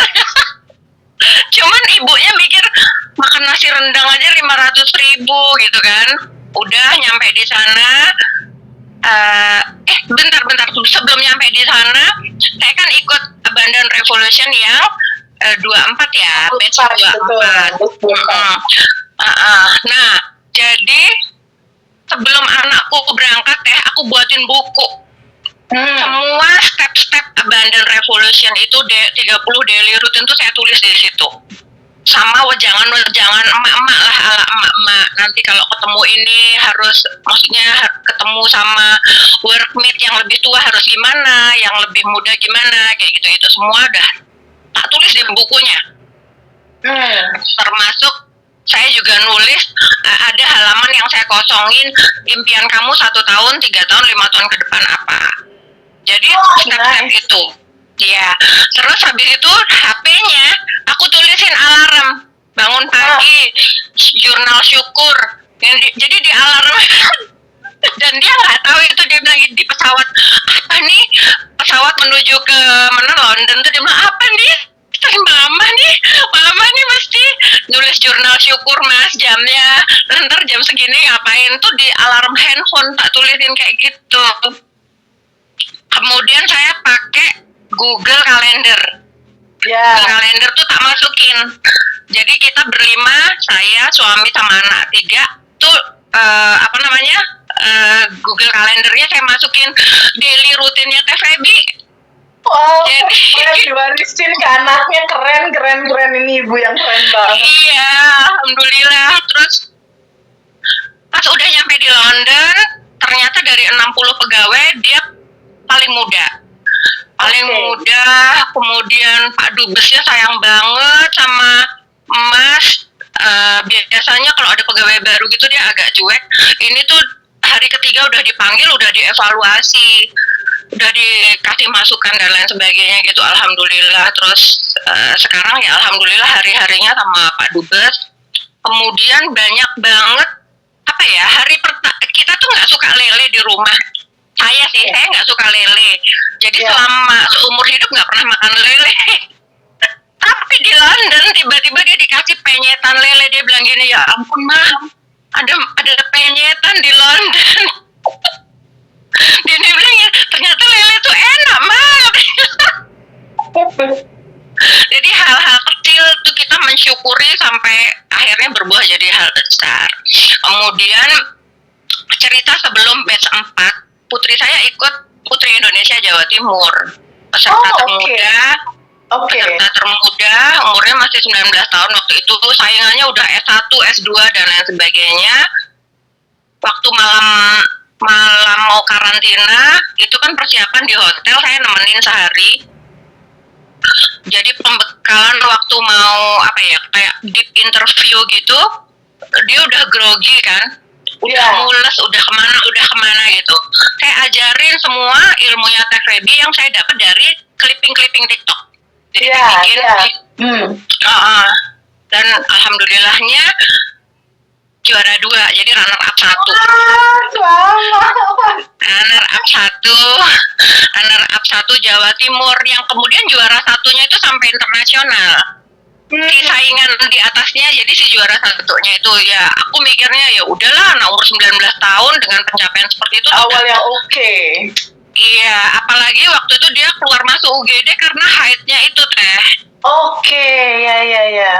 Nah, dan ilmunya teteh yang tadi ya sama kayak Bu Yani ya. Jadi saya masuk seolah-olah sebagai dia, ini kenapa sih gitu. Iya, betul kayak gitu beresin anaknya. Ya, aku berusaha beresin. Ini udah berapa bulan ya? Januari, Februari, Maret, April, 4 bulan ini sakitnya nggak yang sampai pingsan, nggak yang sampai itu. Jadi akhirnya saya ajarin ke dia, Dek, Mama tuh lakuin ini loh untuk kamu. Atas nama kamu, Mama lakuin ini. Sebaiknya kamu lakuin sendiri gitu. Jadi saya ajarin. Saya ajarin seperti itu. Mudah-mudahan nih bulan Mei nanti udah 0, udah permanen ya, 0, udah nggak sakit lagi gitu. Kayak gitu. Jadi setelah 30 hari daily rutin, ketenangan, rezeki berdatangan nggak hanya ke kamu, tapi ke anak-anak dan suami juga kena efek dampaknya ya. Suamiku naik jabatan, terus dapat jabatan baru, terus ya kayak kita tuh memang apa ya, kan mertua ya, jadi ibu bapaknya kan sakit, dua-duanya stroke gitu. Jadi dia di antara kesibukannya tuh kan dia kadang capek ya, ini gini aku bilang ini surga yang ada di dunia, saya bilang kayak gitu. Wes yuk, ini kita dikasih sama Allah, udah dikasih mangkok nih, nanti sotonya datang, saya bilang gitu. Jadi mangkoknya adalah lewat bagaimana kita melayani orang tua gitu kan, nanti sotonya datang sendiri. Bener, sotonya datang teh, naik ya. Gitu nih, aku sih alhamdulillah, maksudnya semuanya itu yang nampaknya nyata ya, karena semua impian segala macam itu, assumption terus projection, semua itu aku memang ke anak-anak dan suami gitu teh. Iya.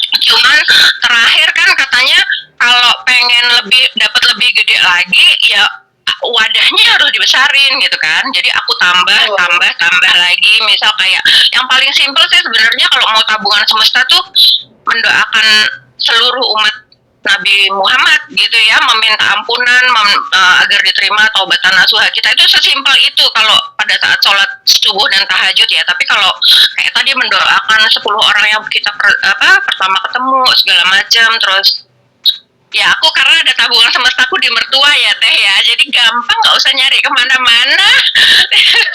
Jadi ya udah diladenin sebaik mungkin gitu. Kalau biasanya mantu sama mertua tuh kan kayak ada gimmick-gimmicknya gitu. Ini adalah lah ya. Iya, ini surga duniaku, udah aku nikmatin aja teh. Yang ngerasain enaknya suami sama anak-anakku, alhamdulillah. Buah-buahnya buat anak-anak ya, tapi kan kamu melihat dan mendengar dan merasakan. Kalau aku lihat ketika realita hidupmu udah mulai berubah, kuncinya tetap ada di praktek yang rutin dijalanin. Ya, Mbak Noni, 227 dijalanin, sadar nafas syukur dijalanin, rilis dijalanin, quantum jam dilepasin, goalsnya dijalanin, sending love dan dijalanin. Sakti banget teh. Aku tuh sampai gini kan, orang bilang ibu itu, sosok perempuan itu adalah orang yang paling sakti sebenarnya di dunia ya. Beneran loh, kok belum ngomong ya, bahkan masih batin dalam hati gini. Udah kejadian ya Allah. Aku sampai waktu itu anakku lagi pertandingan basket, lagi gak bawa mobil, bawa sepeda motor, hujan deras banget. Aku bilang ya Allah, sampun cekak, airnya udah berkah buat kita semua, tolong diberhentiin sebentar aja sampai anakku sampai ke rumah gitu. Langsung hujannya berhenti teh, ya ampun, aku sampai serius nih, ya Allah, kayak gini banget ya gitu. Iya, kalau kamu udah selaras begitu, Karena kan yang berkelimpahan ada di dalam dirimu, energi tanpa batasnya, dan ada di luar tubuhmu, dan kita ada di dalam kelimpahan tanpa batas itu gitu. Nah, yang paling Aku penting kalau udah kesadaran itu. udah kayak gini teh, udah gini, ya Allah atas seizinmu aku begini atas seizinmu udah gitu. Itu yang namanya post it itu anakku sampai mama nih pasti nambah lagi nih projectnya kalau udah semakin banyak post itnya, udah makin banyak projectnya. Keren Project nih mama yang kehidupan. keren.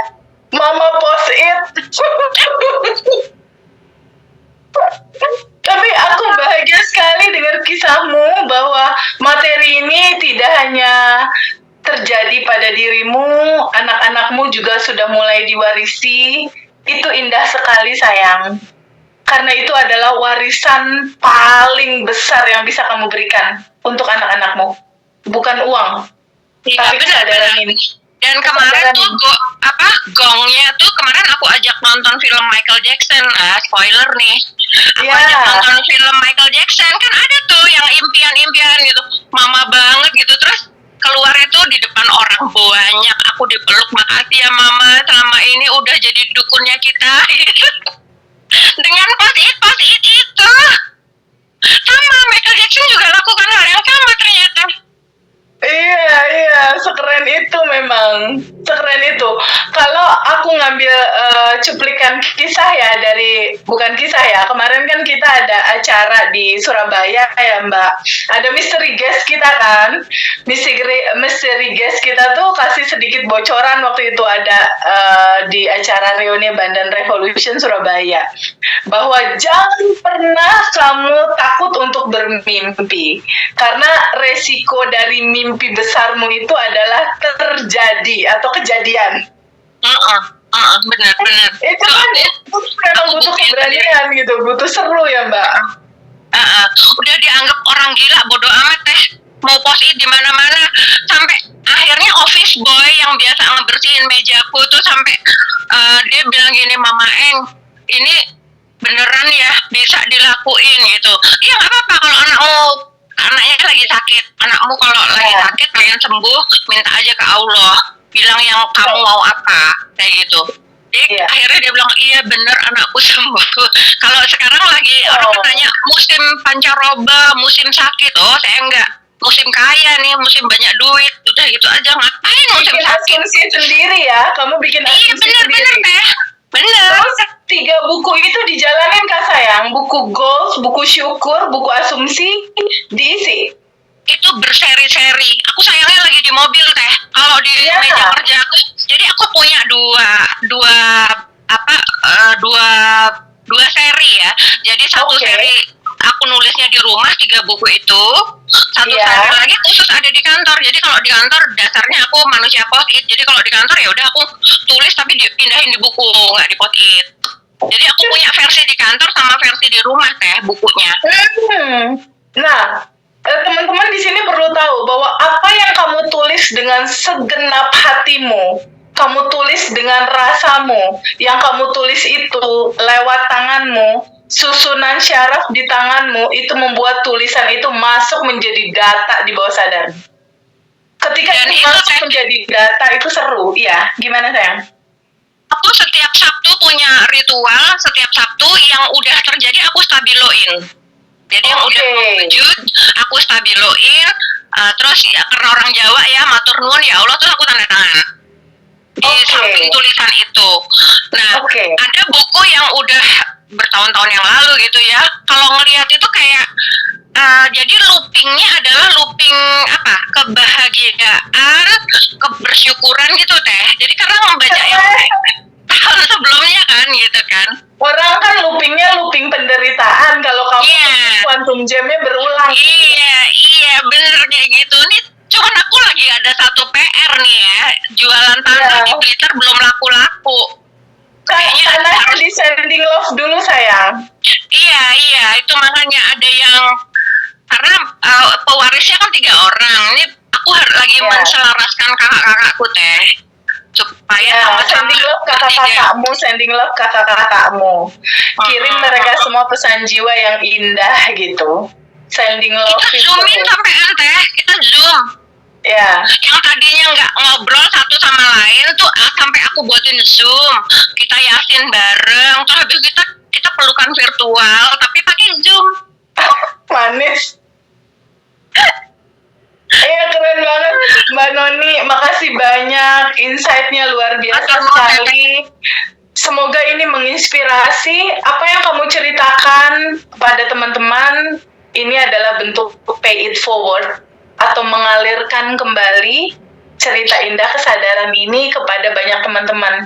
Kalau aku belajar dari dosen, kalau aku belajar ya Mbak Noni dari dosen aku yang aku suka banget materi-materi dia, dosenku bilang bahwa bibit baik atau benih kebaikan yang indah, yang tinggi, yang luhur itu adalah dengan membagikan cerita wisdom, dengan membagikan cerita kesadaran ini kepada teman-teman yang lain, sehingga mereka aware, sehingga mereka melek mata, sehingga mereka, oh ternyata teman-teman yang lain yang tadinya terpuruk dengan kesadaran ini, dengan tahu siapa dirimu, bisa bangkit dari keterpurukan itu.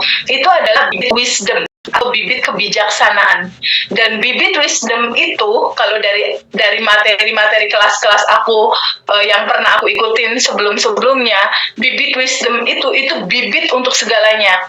Dia bisa jadi benih uang, bisa jadi benih kesehatan, bisa jadi segala hal yang indah buat kehidupan kita gitu.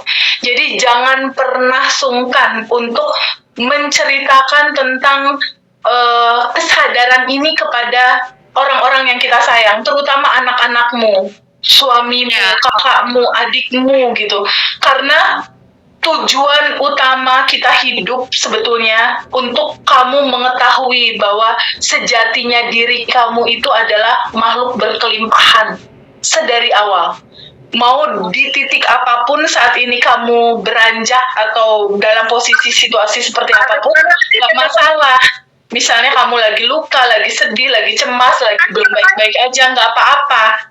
Dari keberangkatan manapun ini semua bisa kita mulai gitu. Gitu.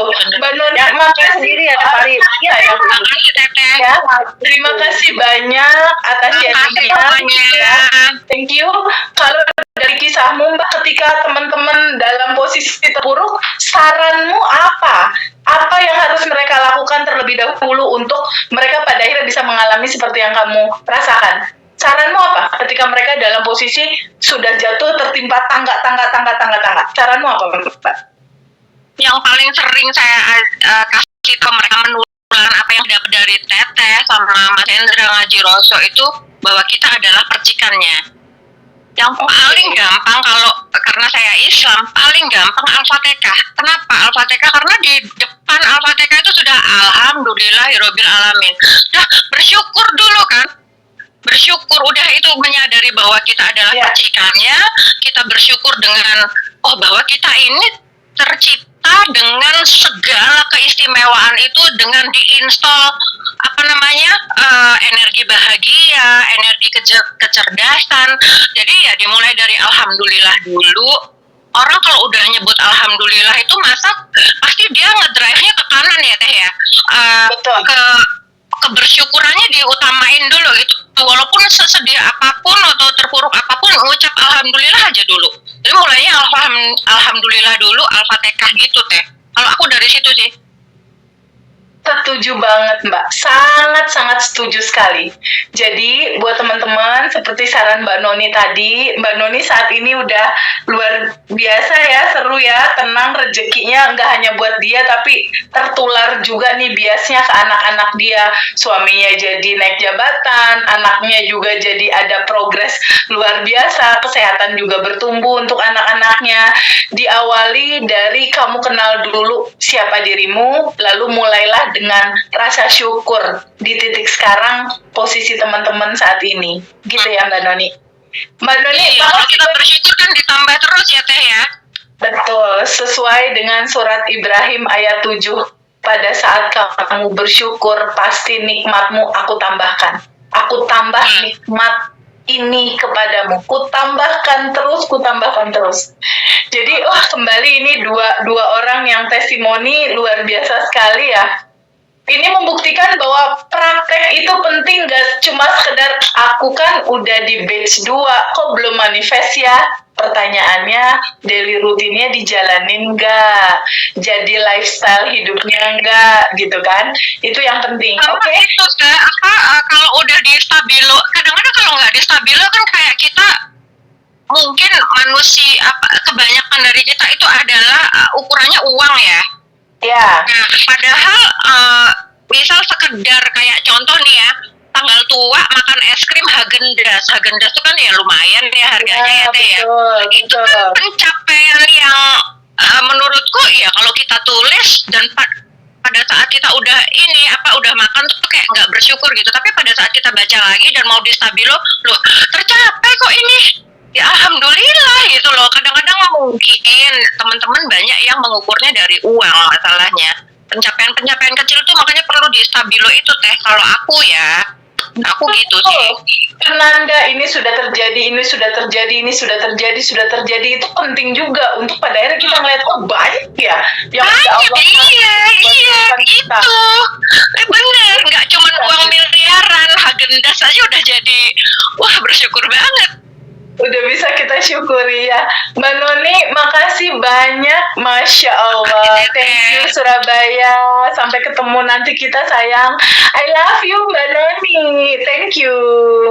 Oke, yang ketiga kita masuk ke alumni Bandung Revolution batch 9 dari Bali, Bapak Gunawan. Halo Bali. Pak Gunawan, hai. Sudah ada di sini kah? Hai Bali. Halo. Oke. Silakan Pak Gunawan. Silakan Pak Gunawan. Tapi mohon maaf, saya mungkin nggak bisa lama karena saya ada waktu servis buat mama saya. Oke. Boleh silakan. Sebelum belajar sama setelah, secara intinya aja juga nggak apa-apa. Nanti aku yang kasih keterangan belakangan. Silakan Pak Gunawan. Jadi gini, saya ketemu sama TVB itu dari program ngaji rasanya Mas Hendra. Terima kasih ya Mas Hendra. Karena melalui Mas Hendra saya bisa mendapatkan TVB. Luar biasa banget. Kemudian saya belajar banyak dari TVB. Nah, sebentar cerita aja. Sejak 5 tahun yang lalu saya udah nggak kerja karena saya harus merawat mama saya. Mama saya umur 90, jatuh dan patah tulang, jadi nggak bisa jalan. Jadi ya udah. Dan otomatis kan penghasilan juga berkurang gitu. Dan itu sempat sudah berjalan beberapa waktu, tapi saya punya keyakinan bahwa kelimpahan itu selalu ada. Dan ternyata saya bisa tetap menjalankan hidup itu gitu. Sampai akhirnya saya ketemu programnya Ngaji Rosso dan saya belajar dari TVB, ikut AR batch 9. Lalu ya udah saya mulai ikuti daily rutinnya dan sebenarnya kalau manifest saya nggak muluk-muluk sih manifestnya. Saya cuma pengen bisa tercukupi gitu ya. Dan nggak tahu kenapa di bulan saya batch 9 kalau nggak salah di bulan Maret ya tahun lalu. Iya betul. Ya, terus nggak tahu dari mana bulan Juni itu tiba-tiba ada teman saya yang dari Amerika bilang gini, kamu bisa bantu saya nggak? Maksudnya bantu apa? Bisa aja sih. Dan dia tahu nggak ngasih saya kerjaan TVB. Oke. Kerjaan itu yang nggak mengharuskan saya harus keluar rumah, saya bisa kerja dari rumah. Saya bilang, my God, ini saya kaget banget kok tiba-tiba gitu loh. Dan itu teman saya waktu saya sempat merantau dulu di Amerika, dan dia teman baik saya, dan dia jadi dokter di sana dan dia butuh asisten. Oke. Gitu, jadi medical assistant. Oke. Cari data di internet, kemudian di summary gitu, kemudian dikirim tiket. Dan itu ya udah, itu kayak jawaban dari semesta buat saya bahwa saya sempat berpikir enak kali ya kalau nggak usah keluar buat kerja gitu, kerja di rumah aja. Itu benar dapet. Dan itu setelah ikut Abundance Revolution gitu, dan wow banget gitu. Jadi thank you so much ya Teh Febi. Aduh, aku bahagia sekali dengan Mas tetap bisa jagain mama. Iya itu. Dan juga bisa dilakukan. Ini satu bukti kasih sayang semesta ke kamu bahwa kelimpahan itu memang selalu ada dan tersedia untuk Nanti kalau pas kita ke Bali deh, aku undang wawancara. Ketemu ya. Pak Gunawan nih. Iya. Thank you. Aduh, aku seneng banget. Enak banget. Senyummu enak banget. Lepas, lega. Senyummu enak Belajar banget. dari Teh Febi 227 udah dan kita hamil aja lebih lama lagi. Jadi Dan di sini cerita lunas utang gimana, Pak Gunawan? Udah bebas dari hutang, iya? kalau bebas dari utang sih udah lumayan lama itu Teh. Jadi Oke. saya memang selalu berusaha untuk kalau bisa nggak usah ngutang jangan ngutang gitu. Betul. Itu ideologi saya aja karena Betul. supaya saya bebas dari banyak beban gitu aja. Terus akhirnya setelah daily rutin dijalanin ada perubahan signifikan hingga istri merasa heran. kebetulan saya memang belum menikah. Oh, oke. Ya ini Ini gimmicknya aja ya ceritanya gitu ya. gitu. Oke. Tapi 3 buku syukur dijalanin nggak? 3 buku Jalanin Teh. jalanin nggak? Jalanin ya? Ya 3 buku syukurnya ada. Oh, buku goals, oke. Ya. Buku asumsi sama buku syukur. Ya. Dan saya itu selalu ngomong syukur kalau saya udah bikin kopi pagi-pagi, saya bilang aduh syukur masih ada air buat bikin kopi. Buka keran saya selalu mengingatkan diri saya, oh syukur ada air terus saya bisa mandi. keren. Dan arigato mani loh Teh yang saya praktekin tuh. Ya, arigato money, betul. Setiap kali saya mau bayar ya, saya selalu senyumin tuh duit. Iya, sedekah. Keluarin uang sedekah. Ya. Jadi kalau mau bayar apa aja, kalau saya ketemu sama yang perlu dibantu gitu, saya bilang makasih ya duit. Habis itu saya bilang makasih ya ibu atau bapak yang ini karena sudah memberikan saya kesempatan. Pikir itu. Indah sekali. Sangat indah sekali. Terus akhirnya di sini kamu tulis bahwa semoga bias dari ini semua tumbuh keinginan tulus untuk membantu orang lain. Begitu ya? Betul. Ya. Intinya adalah kita hidup nggak bisa sendiri, bahwa kita perlu melakukan pelayanan kepada orang. Ya itu saya berusaha praktekkan juga di tabungan swasta saya, ya saya merawat mama saya kayak gitu. Karena mama saya udah jadi bayi lagi gitu. Jadi segala-gala perlu dibantu, termasuk mandiin segala macam lah. Iya, wow. Thank you so much Pak Gunawan sharingnya, karena tadi harus melakukan pelayanan ke Mama. Salam buat Mama, salam hormat saya dan Mas Hendra buat Mama. Mama sehat selalu. Thank you udah sharing hari ini, Masya Allah. Terima kasih teman-teman semua juga tercapai apapun yang diinginkan. Amin. Sehat-sehat selalu Teh Febi, Mas Hendra dan semua teman. Terima kasih, sampai ketemu di Bali sama Mas Hendra nanti. Oke. Thank you, saya izin pamit ya. Ya, Masya Allah, Mas Hendra. Ya. Kalau kita simpulkan gimana Mas Hendra? Speechless nih aku nih, 3 orang. Ampun Mas Hendra. Iya sih, kita patut bersyukur ya. Kadang dari cerita-cerita yang seperti ini, yang berangkat dari relung hati, itu teman-teman cukup mendengarkan dari rumah itu bisa mendapatkan banyak oase kesadaran gitu ya. Banyak mendapatkan sesuatu manfaat yang mungkin akhirnya kan, oh ternyata ada ya dulu yang ngalami peristiwa kejadian kayak yang seperti aku alami saat ini, dan mereka tidak menyerah, mereka tidak putus asa, mereka tidak kehilangan harapan, mereka mengubah sudut pandangnya, mereka mengubah cara berpikirnya, mereka mengubah medan energinya, mereka mengubah vibrasinya, mereka mengubah tindakan-tindakannya, merubah pikiran dan lisannya, dan akhirnya keajaiban itu itu datang sebelum teman-teman benar-benar menyerah gitu. Nah, true story seperti ini perlu untuk kemudian kita kapitalisasi, kita dokumentasikan, supaya kemudian kalau kita semuanya sudah tiada, adik-adik kita, anak cucu kita bisa mempelajari moral force dari dialog-dialog, percakapan-percakapan yang bermakna seperti ini, yang memang benar-benar berangkat dari true story gitu, kisah yang nyata gitu. Jadi ini sebuah tabungan kebaikan yang luar biasa buat TVB tentu. Teman-teman semuanya yang dalam fase titik terendah, jangan pernah berhenti, jangan pernah menyerah. Semua itu ada masanya, ada waktunya. Kalau pakai cara ini masih gagal, ganti cara yang lain, cara yang lainnya, sampai kemudian membuahkan sebuah hasil. Prinsipnya jangan berhenti, jangan stagnan di satu titik gitu ya. Itu aja deh Teh. Jadi kita kayaknya udah kenyang banget melihat. Iya, udah 2 jam, nggak kerasa Mas, 2 jam. Ya. Kita nanti ketemu lagi hari Kamis, sahabat ya. Ya, setengah 7. Kamis malam lah ya. Setengah 7 kita akan ngobrol-ngobrol lagi. Aku sekarang jadi punya banyak waktu untuk ngobrol sama TVB ya. Iya, dengan senang hati.